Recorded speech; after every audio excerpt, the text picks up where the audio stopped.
back to our show. Once again, my name is Mrs. Augustina and help me welcome my friend, Mrs. Glory Ezema. Welcome back to our sweet home Africa. It's always a pleasure to have you as our viewer again. Alright, once again we have a great topic. Thank you. Okay, so our topic today is conflict resolution in Africa. Africa. They have conflicts everywhere. In their family, at home, in their country, even in the government, everywhere there's conflict. And even with traffic, even simple traffic accidents bring major conflicts. In their farms, with agriculture, you name it, everywhere. So that's what my friend and I will look into today. I mean, we have so many conflicts, and we have to learn how to resolve conflicts without violence. And, you know, most of the time, like we said, it's always they're fighting and fighting and fighting. So, without much ado, let's dive into the topic. My dear friend. My dear. I know we grew up in Africa. Yes, so and we you do. hear about conflict and conflicts. Yeah. Okay, we'll start even with a simple one, like road traffic. When there's an accident, a simple accident, it leads into a fight. Have you seen those? Yeah, but before I come there, when we talk about conflict resolution, yes, there will always be a conflict. Even husband and wife, mother and child. But how we resolve that conflict is what makes it different. Because I look at it, even people that go and call the police for somebody else, there is a way you will talk to somebody. Because when they say kind word suits the heart. The way you handle things. When we talk about conflict resolution all over around us, we witness it, we see it in our homes. But the point now is, is it teachable? Can somebody teach you how to resolve conflict? When we are in school, nobody teaches us about that. When we are in the home, nobody talk about it. When two people are fighting in school, during my own time, the teacher will come with what we call koboko. And we both of you, because koboko you're fighting. Is a cane. Yeah, okay. They whip. And they whip both of you. That didn't resolve the conflict. Because, and then when you are in the home, you're fighting with your little brother or your little sister, guess what? The mommy and the daddy will come in. And then some of us that have a Robocop as parents, when they come, if you think you are at fault, you're going to run. You won't even have time to say sorry to your brother so that you don't do that again. That's true. So that's not how to resolve conflict, because that conflict is still there. We are talking about how do we resolve conflict if it occurs. So let's say from a little child, let's say in a daycare here, of course, some of us work in a daycare, some of us have children that go to daycare. When two children start arguing or fighting over a toy, you want to ask them, is there any other way you can solve it? That's true. Can you take a turn? Can you share? Can you play together? If you hit somebody, you ask that child that hit, the aggressor, you say, will you like somebody to hit you? By then, you give that child something to think about. A lot of us do things without thinking about it. And I know, like little children, sometimes because of what they learn at home, if somebody do something to them, by the time they want to say stop, they already hit you. Right on your face and say stop. Instead of using only the word to say, stop it, I don't like it. I don't like when you hit me. So we maybe now have to go back to the drawing table. From primary school, from daycares, we have to start teaching these leaders of tomorrow how to resolve conflict, because it's a very shameful thing, like you said. When you go home, if you're driving, you will see people want to cut you off. 9 out of 10 times they're going to scratch your car or hit your car or make you hit them. The two drivers will come out and start fighting. And they become so selfish. They don't care about who else is coming behind them. They will just block the road. That an instant that happened, because I was with a driver, I was in a car, even with my kids. We are going, this particular car in front to hit the other one. And two of them start boxing each other. Instead of talking, man, how are you going to fix my car? Or you dent my car. They can exchange driver's license or get the police, do something. So they start boxing each other. They were there boxing, somebody was bleeding. So the particular driver that I was in the car with, that was driving me, got up, pick up the back of the other car, move it, shove it out of the way, and all ran in the midst of people coming, the spectators, those that were coming to watch fight. He just went over there and diverted and went his way. So, and these two people were there fighting.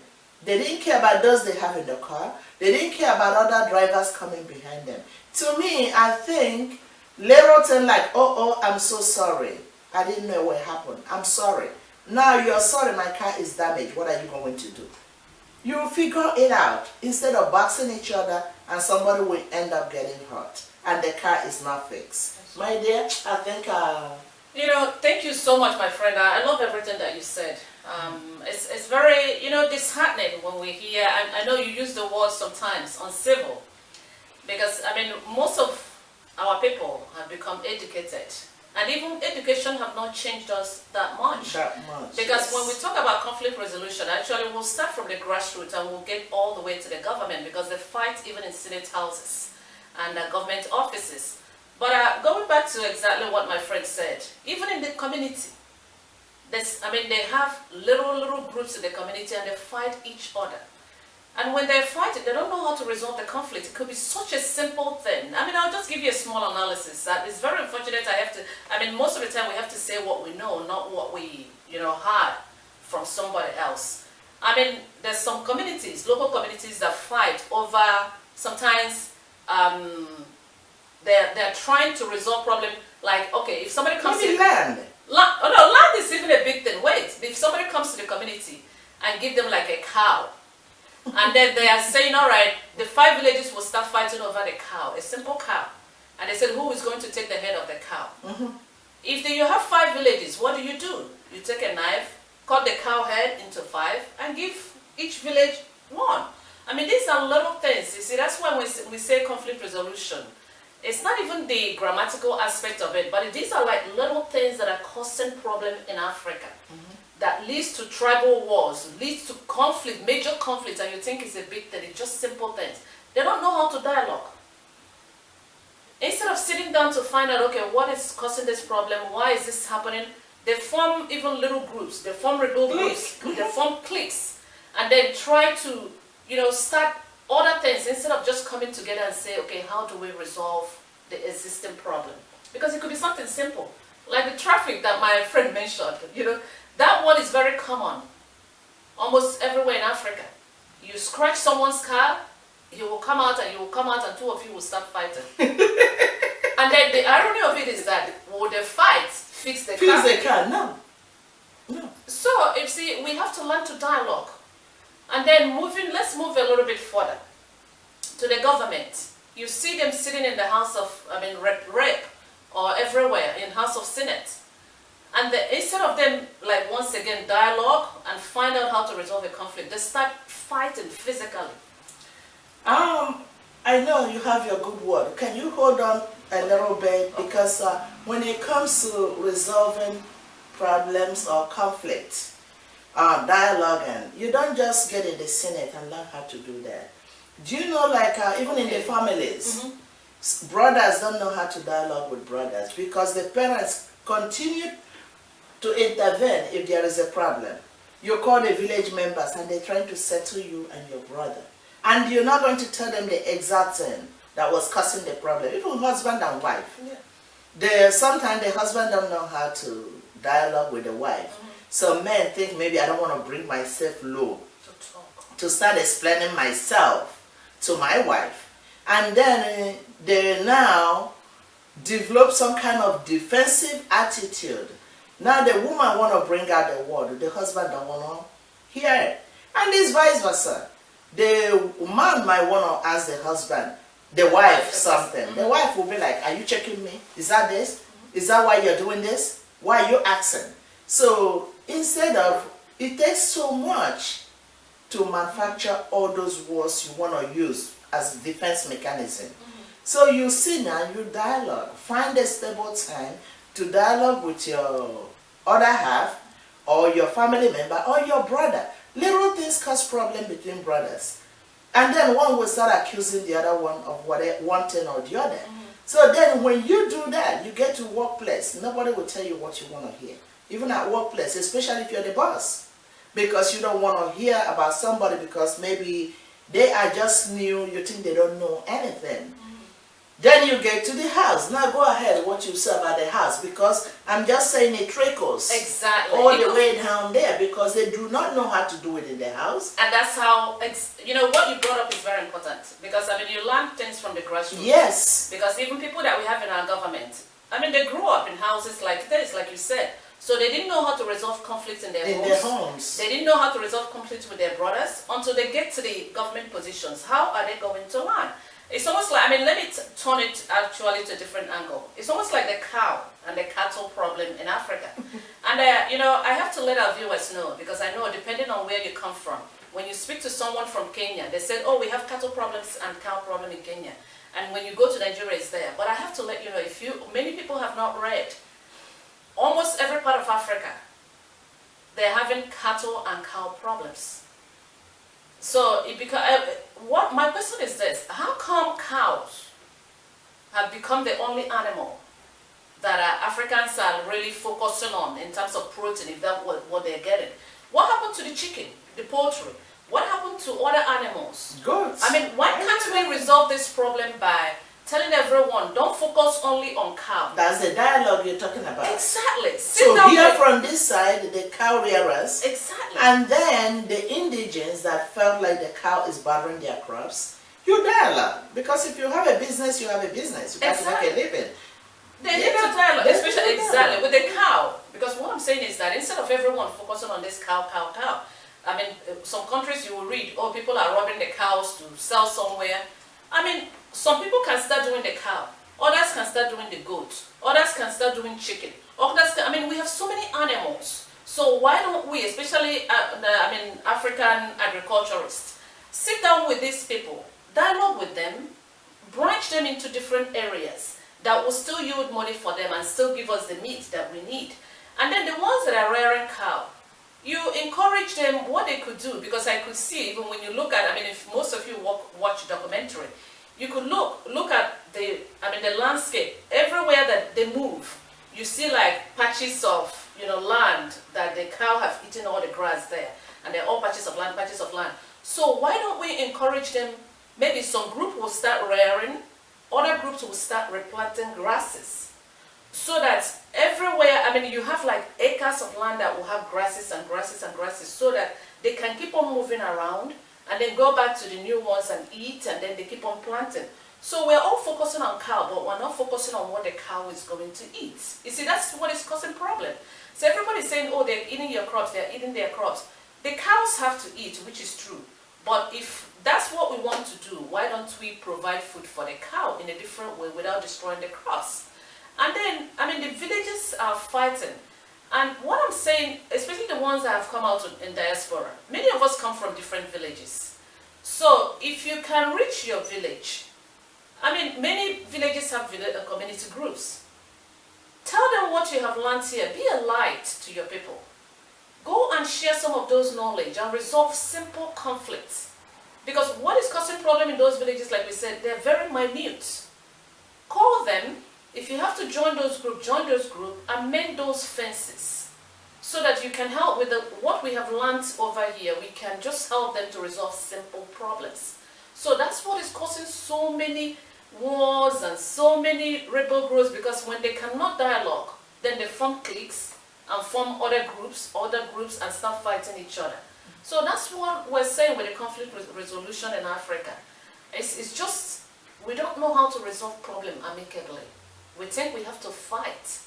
And the fighting is not helping any of us. Because what I usually tell people is that if violence and fighting bring peace, I think Palestinian and Israelites, it would have been a peaceful place, I mean, those two countries. Because they've been fighting ever since we were young. So that means that fighting does not resolve problem. What resolves problem is dialogue. Sit down and see how you can resolve things amicably. And they're very simple. My friend, go ahead. My friend, I'm still talking about families. As parents, please, stop solving a conflict between your two kids or all of them or whatever. Try to bring them so they can think. Give them something to think about growing up. If they got into argument or fist fight or anything, you sit them down. You don't just tell this one, go stand up and put your hand up on the car. Or go kneel down. Why are you fighting your brother? Why are you doing this? Then you beat them. You beat this one, you beat this one, you put them, they raise their hand up. Or they kneel down. You did not help them. What you made them, you just want them to fear you so that they can do that outside. They can do it even in the park. When somebody want to get in the car and like in a public transportation, another person pull them down and they start fighting until that boss load up and go. That's true. Then you look at when it comes to market women, grown-ups will fight over nothing. Maybe that's why I said that I want to sell my own cassava or anything or my crops. Then you come, you say you was there last week. I said there's no building on it. They say, oh no, this is where everybody here nowhere. You shove mine, I shove yours. We'll be doing that and we'll destroy the crops. Everything that they brought. And that's our conflict. Instead of, oh my dear, or you can shift or you can go somewhere else. Ordinary conversation. Ordinary, I'm sorry, I didn't know this is where you stay. Exactly. It could have solved that problem, solved the pain, solved the disgrace. When we start teaching little children from home how to solve their problem, we have to let them think. When, okay, you hit your brother or you hit your sister, do you want somebody to hit you?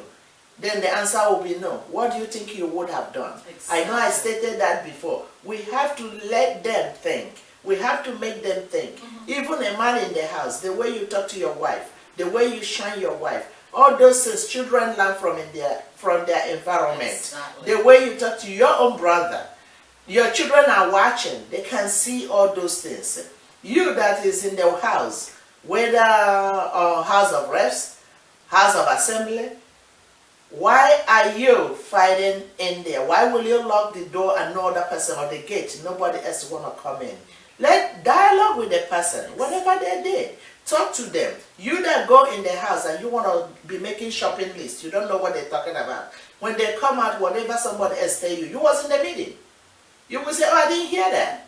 You didn't have input because you don't know what to say, because your parents used to say everything for you. They talk for you. They defend you. They talk to the teacher that whip you.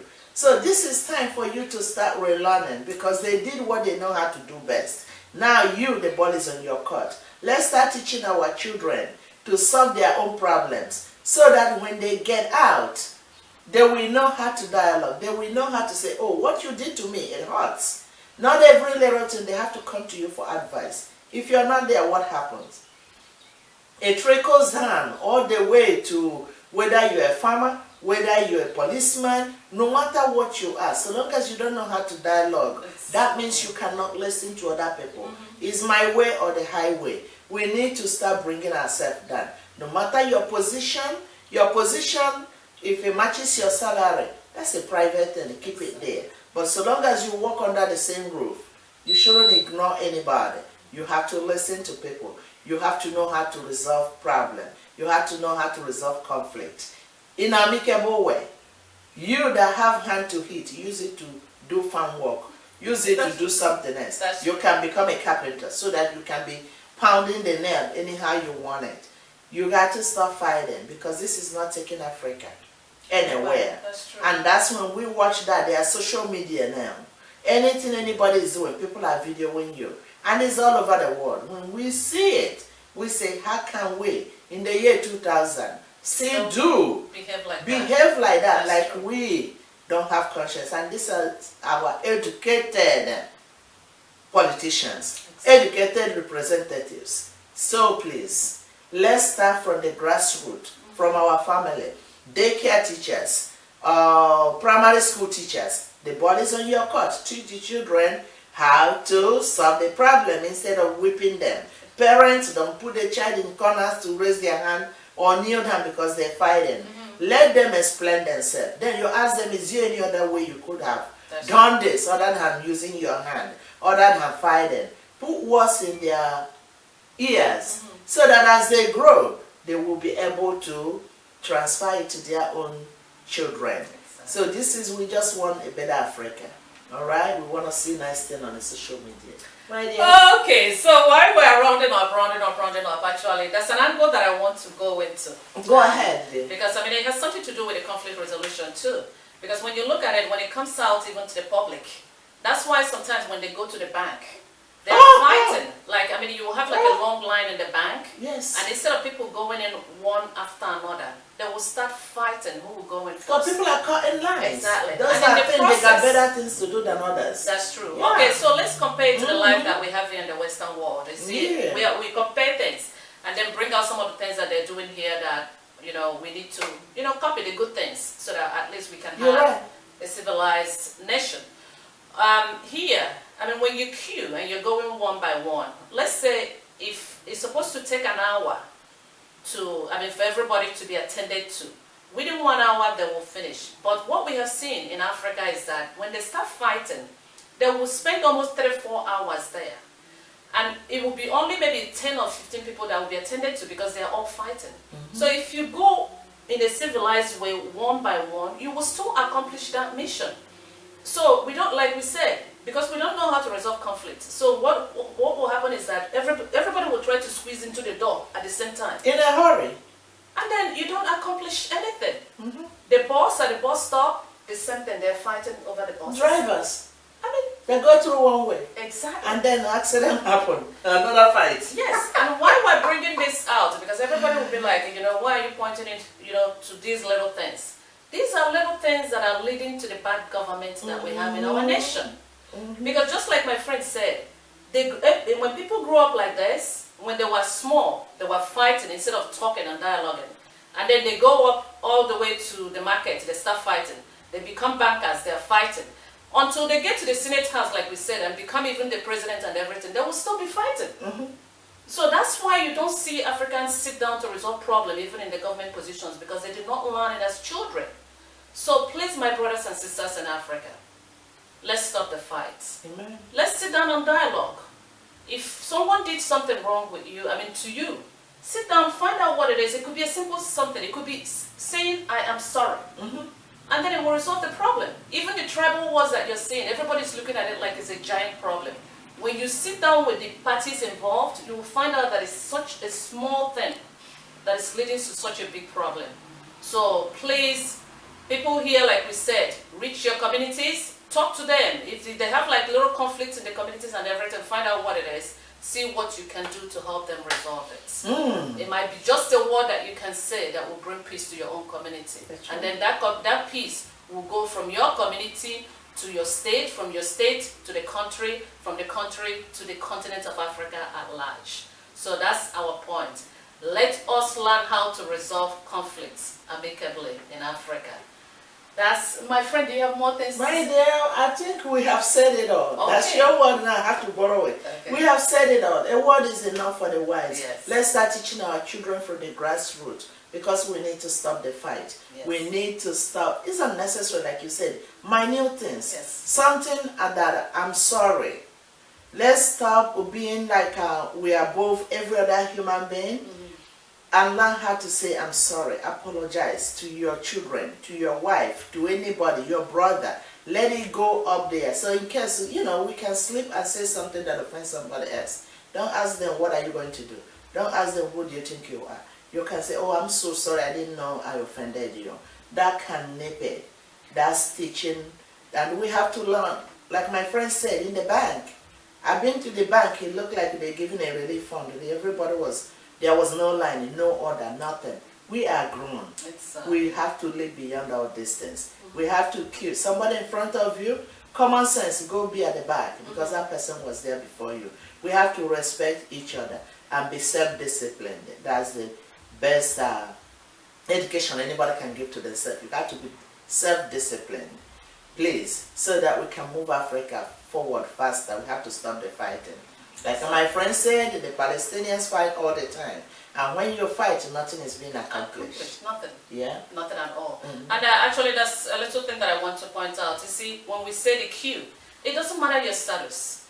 Even if you're the president and you came in late, please stay at the back and let the unless you have to go somewhere. Then you go home and come the next day. Exactly. Because, I mean, if someone is standing on the line, they've been there all day. And it doesn't matter just because you have money or because your days and your days, you have to cut the line and go all the way. So you have to live by example.